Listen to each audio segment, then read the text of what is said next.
नमस्कार दोस्तों, एफआईआई के talk with an expert program के इस एपिसोड में आप सबका स्वागत है।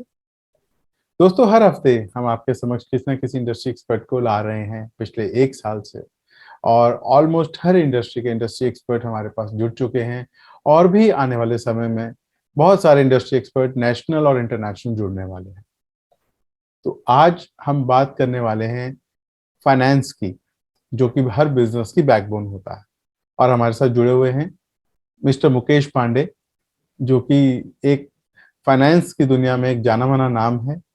आपने इनको टीवी चैनल्स पर देखा होगा। ये बहुत ही अट्रैक्टिव पर्सनालिटी है और बहुत ही नॉलेजेबल पर्सन है।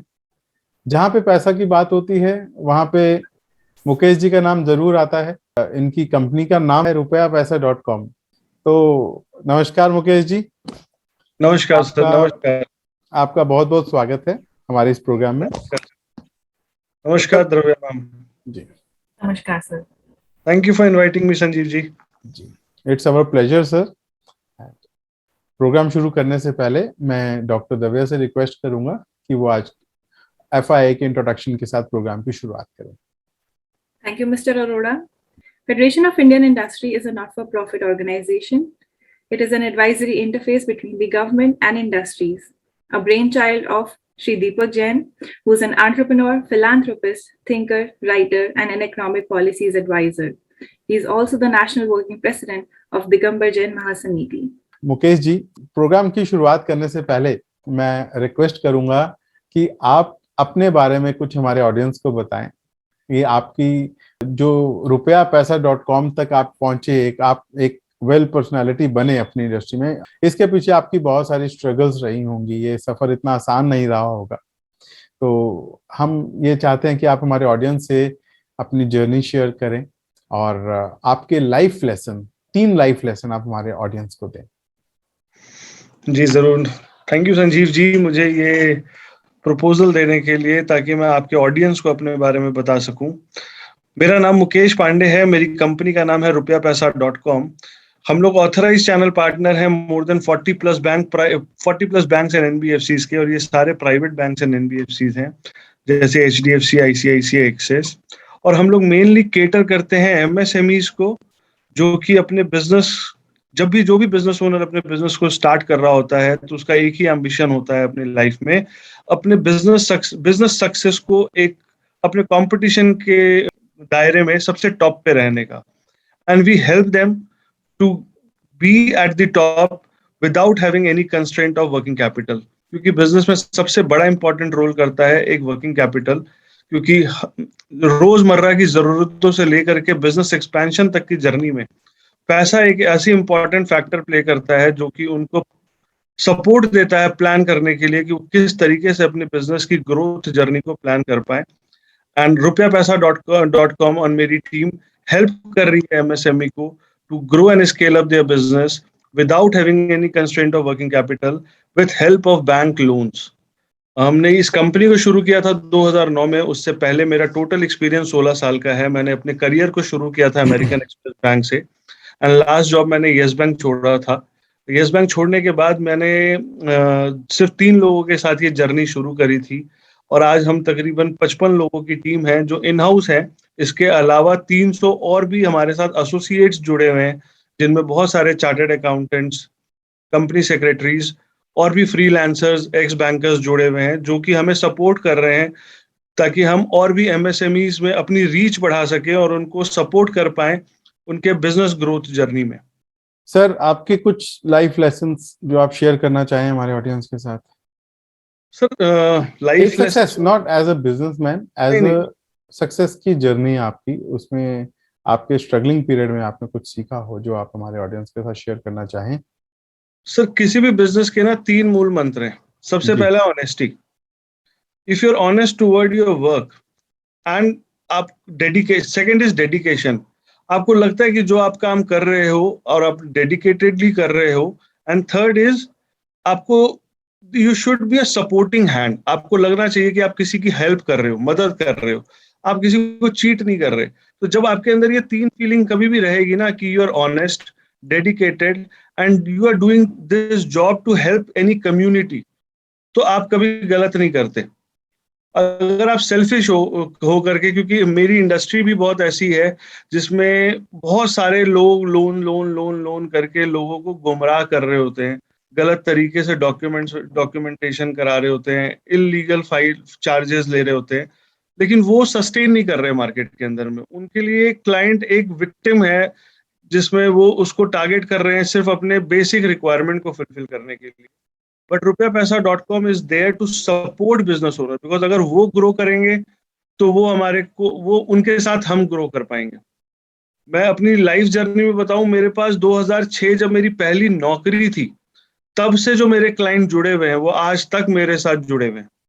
बिकॉज मेरे जो मेंटर कह लो, जिनके साथ मैंने अपना करियर शुरू किया था, उन्होंने मुझे सिर्फ 3 चीजों के लिए बोला था, Mukesh, you need to be honest, dedicated and problem solving for your customer. आप किसी की प्रॉब्लम सॉल्व कर रहे हो, किसी के लिए प्रॉब्लम क्रिएट नहीं कर रहे हो। और जब आप इस फीलिंग के साथ किसी की हेल्प कर रहे होते हो, तो you are always at positive edge, deep satisfaction inside you कि that you are helping someone to raise and grow in their business. जी बहुत खूब सर। तो इसी के साथ हम अब आज का प्रोग्राम शुरू करते हैं। जी। So, my first question to you is कि what are the common mistakes that usually entrepreneurs or MSMEs do while financial planning, budgeting के दौरान? Top 3 mistakes what they do before taking loan, because I am into loan syndication, तो मैं इस forum पे उस topic को लेकर के मेजर फोकस करूंगा। जहां तक कि मेरी जर्नी रही है, मैंने एनालाइज करा है बिजनेस ओनर्स को, before taking coming to any decision कि उनको बिजनेस में फंड्स की रिक्वायरमेंट है, they should know the end use of the fund, कि फंड्स की रिक्वायरमेंट एक्चुअली है क्यों। Because there are different product offered by bank, हर बैंक के पास डिफरेंट प्रोडक्ट है for different requirement. If customer is into export, उसको packing credit limit की रिक्वायरमेंट है, because packing credit limit comes at just 4 to 5% का rate of interest. If customer need to bridge day to day working capital need, तो उसको CCOD की requirement है, जिसके अंदर में बैंक बहुत कॉम्पिटिटिव रेट दे रहा है। तो फर्स्ट, मैं अगर पूरा डिटेल में बताऊंगा तो बहुत लंबा होगा, but the only first point which I think कि there should be a end use behind taking any loan, उनको रीजन पता होना चाहिए।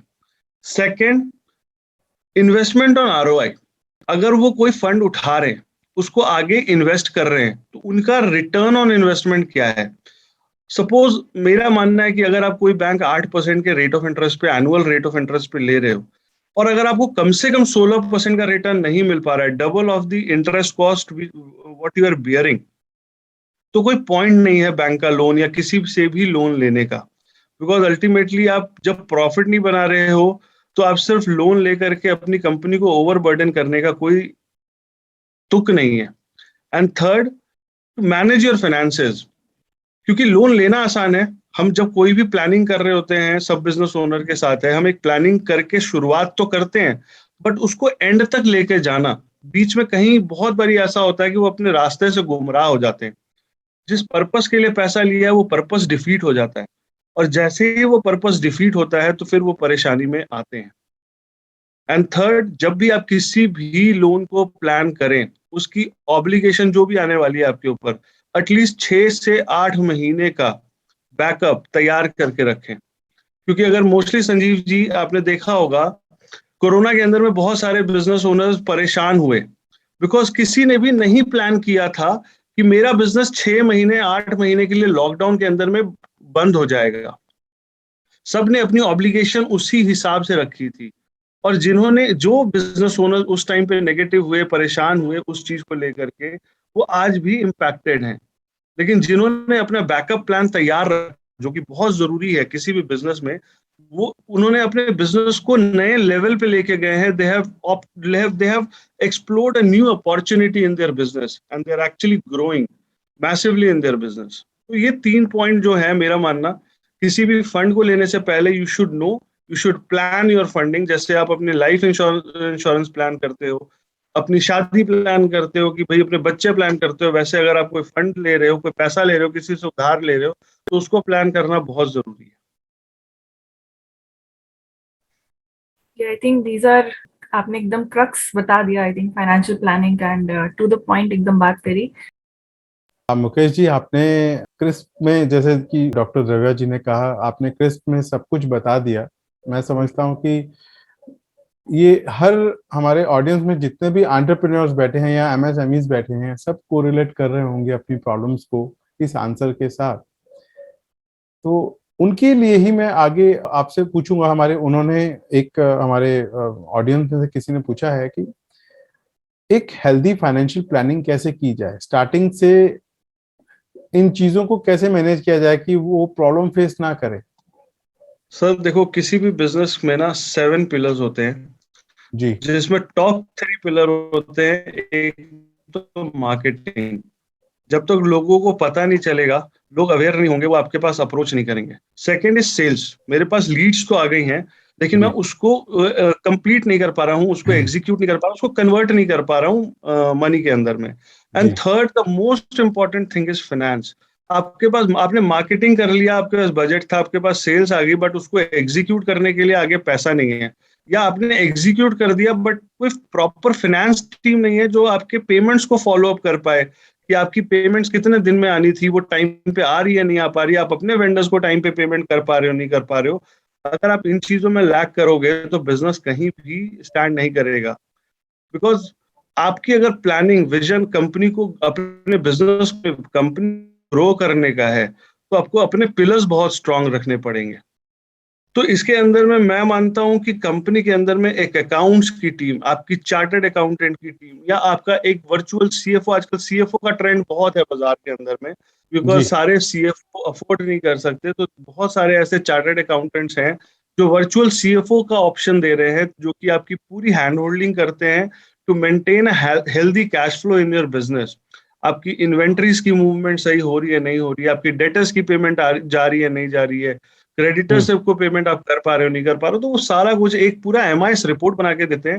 तो हाँ, एक कंपनी में अगर आप सीएफओ अफोर्ड कर पाए तो बहुत बढ़िया, नहीं तो अपने चार्टर्ड अकाउंटेंट से वर्चुअल सीएफओ की सर्विस जरूर लेनी चाहिए, अगर आप अपने कंपनी को ग्रो करते हुए देखना चाहते हो।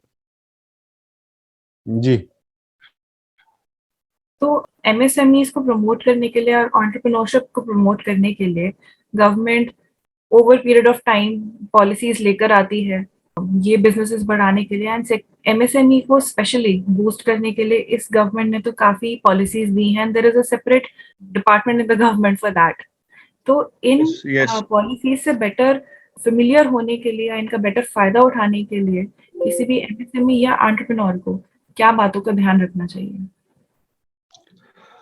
कोरोना के बाद स्पेशली द्रव्या जी मैं बोलना चाहूंगा कि बैंक ने, गवर्नमेंट ऑफ इंडिया ने बहुत सारी पॉलिसीज फ्लोट करी है, जिसमें वो एमएसएमईज को चाहती है कि वो अपने बिजनेस में ग्रो कर पाए। दो वर्टिकल में बात करूंगा, एक लीगल और एक फाइनेंस। लीगल में भी उन्होंने बहुत मेजर स्टेप उठाए हैं, जिसमें अगर कोई एमएसएमई रजिस्टर्ड कंपनी है और उसकी पेमेंट 90 दिन के अंदर में उसकी पेमेंट नहीं आती है, तो वो एमएसएमई के थ्रू कोर्ट जा सकते हैं, जिसमें वो 24% पेनल्टी के साथ अपने क्रेडिटर से पेमेंट मांग सकते हैं। ये तो हो गया एक legal point of view. But business में फंड करने के लिए भी उन्होंने सिडबी के थ्रू मिल करके बहुत सारी पॉलिसीज लेके आए हैं। स्पेशली अगर आफ्टर कोविड, आपको ध्यान होगा जब सेकेंड लॉकडाउन हुआ था, तो बहुत ऑक्सीजन की किल्लत हुई थी। उन्होंने 5.5% के रेट ऑफ इंटरेस्ट पे हॉस्पिटल्स के अंदर में ऑक्सीजन बेड लगाने का प्रोविजन दिया, जिसमें कोई भी बिजनेस जिनका ऑक्सीजन प्लांट मैन्युफैक्चरिंग का बिजनेस है और वो किसी हॉस्पिटल में ऑक्सीजन बेड लगा सकते हैं, तो उनको सिर्फ 5.5 या 6% पे बिना किसी कोलैटरल दिए हुए आप 2 करोड़ तक का लोन अवेल कर सकते हैं। ये हो गया, चलो एक स्पेसिफिक हो गया, एक इंडस्ट्री से रिलेटेड, क्योंकि इंडिया के अंदर में हमने सेकेंड वेव बहुत डेडली था। इसके अलावा भी सीजीटी एसएमई करके गवर्नमेंट की एक स्कीम है, जिसमें क्रेडिट गारंटी स्कीम है, जिसमें गवर्नमेंट गारंटी दे रही है बैंक को कि अगर कोई डेवलपिंग कंपनी है जिसको बिजनेस करते हुए कम से कम 3 साल हो चुके हैं और उसकी टर्नओवर बुक्स में 2 करोड़ से ऊपर है, बट उसको बिजनेस आगे ग्रो करने के लिए फंड्स की रिक्वायरमेंट है, बट एडिशनल कोई कोलैटरल नहीं है उसके पास देने के लिए, क्योंकि बैंक ज्यादातर collateral property as a mortgage मांगती है। लेकिन उन एमएसएमई कंपनी के लिए 2 करोड़ तक का लोन की प्रोविजनिंग गवर्नमेंट ऑफ इंडिया ने करी है, जिसमें विदाउट कोलैटरल बैंक को देना बनता है अगर वो एलिजिबिलिटी बना रहे हैं, बन रही है उनके बिजनेस में, उनके रेशियो सारे सही हैं। तो बहुत सारे प्राइवेट बैंक और सरकारी बैंक सपोर्ट कर रहे हैं। प्राइवेट बैंक में मैं जहां तक जानता हूँ एचडीएफसी बैंक, एक्सिस बैंक बहुत अच्छा सपोर्ट कर रही है एमएसएमईज को। और इसके अलावा loan against property, CC OD, bank guarantee, ये तो ट्रेडिशनल प्रोडक्ट है बैंकों के, जिसमें वो शुरू से बैंक कस्टमर्स को हेल्प करते हुए आए हैं। तो वो प्रोडक्ट तो है ही, बट एक सही अप्रोच की जरूरत है। अपने जो भी आपका बैंकर है, मैं तो इसमें यही कहूंगा कि जो भी क्लाइंट अपने करंट बैंकर के साथ जितने भी टाइम से बैंकिंग कर पा रहे हैं, वहां के एक रिलेशनशिप मैनेजर होते हैं, उनके साथ पर्सनली बैठें, उनसे डिस्कस करें कि वो बिजनेस में वो किस तरीके से आगे अपनी प्रोजेक्शन देख रहे हैं, और उनको वो प्रोजेक्शन या गोल को अचीव करने में बैंक के तरफ से क्या सपोर्ट चाहिए। और ऑनेस्टली बता रहा हूँ, कोई भी बैंक का अच्छा मैनेजर, सीनियर मैनेजर जिसको पूरी प्रोडक्ट की नॉलेज है, वो जरूर उनको सपोर्ट करेगा वो अपने बिजनेस के गोल और या एम्बिशन को पूरी करने में, अचीव करने में। ठीक है मुकेश जी, बहुत अच्छा लगा। आपने बहुत अच्छा जवाब दिया इसका, और मैं समझता हूँ कि हमारे ऑडियंस को फायदा होगा ये जानकारी से। सर, क्वेश्चंस तो बहुत हैं और समय हमें अलाउ नहीं कर रहा, लेकिन एक लास्ट क्वेश्चन मैं पूछना चाहूंगा, उसके बाद हम वाइंड अप करेंगे आज का ये एपिसोड। कि प्रोग्राम की शुरुआत में हमने आपसे गुजारिश की थी कि आप अपने लाइफ लेसन्स के बारे में बताएं, है ना? जी तो सर। अभी मैं प्रोग्राम के एंड में आपसे रिक्वेस्ट करूंगा कि आप बिजनेस लर्निंग्स, 3 बिजनेस लर्निंग्स हमारे ऑडियंस से शेयर करें जो एमएसएमईज और एंटरप्रेन्योर्स कंप्लीट सबके लिए बेनिफिशियल हो एक बिजनेस प्लानिंग में। कोई 3 मेजर लेसन्स। तो देखो, चाहे वो कोई छोटा बिजनेस ओनर हो या बड़ा बिजनेस ओनर हो, जी। सबसे मेजर रोल प्ले करता है आपका ऑनेस्टी, कितनी इंटीग्रिटी के साथ आप काम कर रहे हो। और उससे सबसे ज्यादा इंपॉर्टेंट ये है कि आपको वो फीलिंग होनी चाहिए, क्योंकि कोई भी बिजनेस, आप देखो संजीव जी, चाहे वो 1 करोड़ की टर्नओवर का बिजनेस ओनर हो या 500 करोड़ के बिजनेस ओनर का टर्नओवर का बिजनेस ओनर हो, उसके साथ ना उनके जो लोग जुड़े हुए हैं, उनके जो एम्प्लॉयज जुड़े हुए हैं, उनके साथ जितने भी वर्कर्स जुड़े हुए हैं, उन सबकी फैमिली जुड़ी है। और इस कोरोना के अंदर में भी बहुत सारे बिजनेस इंपैक्ट हुए हैं जिन्होंने अपने स्टाफ की सैलरी आधी करी है, लेकिन स्टाफ फिर भी जुड़ा रहा है, वर्कर्स जुड़े रहे हैं। बहुत सारी ऐसी कंपनीज हैं, क्योंकि उन्होंने कंपनी की ग्रोथ जर्नी में उनका साथ दिया है और उनको अब कंपनी में भरोसा है। तो अगर आप किसी अपने बिजनेस जर्नी के अंदर में, अगर आपको लगता, आपकी सबसे पहली मोटिव होनी चाहिए कि आपके सराउंडिंग में जो लोग हैं, जो आपके लिए काम कर रहे हैं, आपके लिए मेहनत कर रहे हैं, वो खुश होने चाहिए।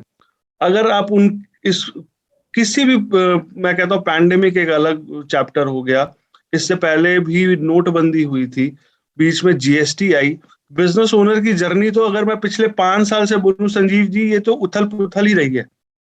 कोई नहीं कह सकता कि मेरी जर्नी बहुत स्मूथ रही है, क्योंकि पहले नोटबंदी हुई, फिर जीएसटी आई, फिर ये कोरोना आया। लेकिन एक बिजनेस ओनर को सबसे ज्यादा या उसकी रातों की नींद तब खराब होती है जब अगले दिन उसको ये सोचना होता है कि यार 30 तारीख हो गई, 5 तारीख तक मुझे अपने स्टाफ की सैलरी देनी है, अपने बैंक की ईएमआई पे करनी है। जी। और वो अगर अपने स्टाफ को, अपने बैंक्स को, या जिसकी भी उनकी लाइबिलिटी उनके सर पे है, वो अपनी लाइबिलिटी समझ रहे होते हैं, तो उनके साथ वाले लोग भी उनका ग्रोथ में उनका पार्ट होते हैं। तो मेरा मानना यह है कि आप अपने जो भी आपके साथ जुड़े हुए हैं, पहले आप उनके बारे में सोचो कि कहीं वो तो ज्यादा इम्पैक्टेड नहीं हो पा रहे, बिकॉज उनका एक ही सहारा है, आपके स्टाफ, आपके एम्प्लॉय, उनका एक ही सहारा है, वो आप हो। वो किसी और के पास नहीं जाएंगे। 10 साल नौकरी करने के बाद वो किसी 11 दूसरी जगह जाके नहीं बोलेंगे कि मेरी कंपनी मुझे टाइम से पेमेंट नहीं कर पा रही। तो you have to be honest with you and with your staff.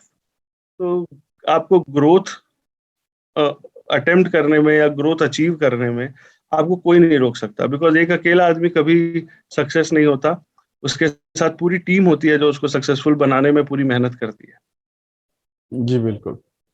तो मुकेश जी, इसी के साथ आज हम इजाजत लेते हैं। आज मैं समझता हूँ कि हमारे जो ऑडियंस हैं उनको बहुत ही उनको क्लैरिटी मिली होगी, क्योंकि एक बिजनेस है जो जिसकी बैकबोन ही पैसा है, और पैसे से ही सारी प्रॉब्लम जुड़ी हैं। तो आज आपने जो इन्फॉर्मेशन दी है, जो गाइडेंस दी है, मैं समझता हूँ हमारे ऑडियंस को बहुत फायदा पहुंचने वाला है और बहुत लोगों के जो क्वेरीज थी वो रिजॉल्व हुई हैं।